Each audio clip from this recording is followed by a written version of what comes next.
Boris Johnson has pulled back from openly challenging Theresa May after days of undermining her, instead insisting she will deliver a great Brexit deal.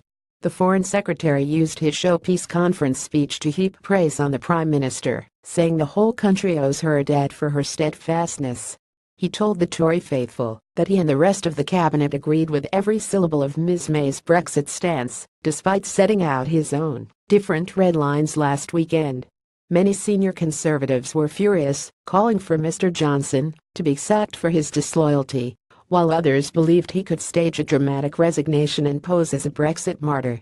But, speaking in Manchester, he stepped into line, praising the Prime Minister for having won the election, despite destroying the Conservatives' Commons majority.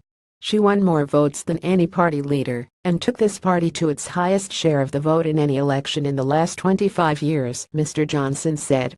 The whole country owes her a debt for her steadfastness in taking Britain forward, as she will, to a great Brexit deal, based on that Florence speech on whose every syllable, I can tell you, the whole cabinet is united. The speech was received warmly, but not ecstatically, by the party activists, and was peppered with his traditional jokes, jibes and colorful language. Brexit critics were told to stop treating the referendum result as though it were a plague of boils, or a murrain on our cattle, or an inexplicable aberration by 17.4 meters people. It is time to be bold and to seize the opportunities, and there is no country better placed than Britain, the Foreign Secretary argued. He boasted that, among British exporting triumphs, was a program sold to Cambodia called Neek Nang Clay Chi Sethier Who Wants to Be a Millionaire.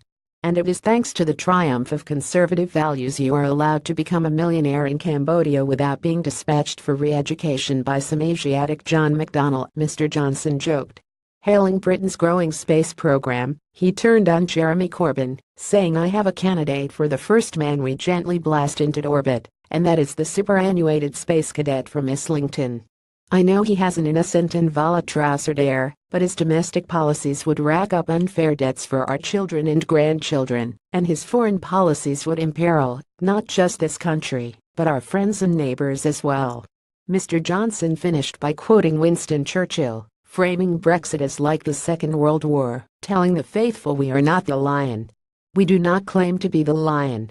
That role is played by the people of this country. But it is up to us now, in the traditional non-threatening, genial and self-deprecating way of the British, to let that lion roar. The Prime Minister was not present for Mr Johnson's speech, but used a series of broadcast interviews to insist her decision not to sack him was a display of strong leadership. Weak leadership is having a cabinet of yes men. Weak leadership is having a team of people who only agree with you, Ms May said. Actually, strong leadership is about having a diverse range of voices around the cabinet table, who then come together, who discuss the issues, and then come up with the answer. Reuse content.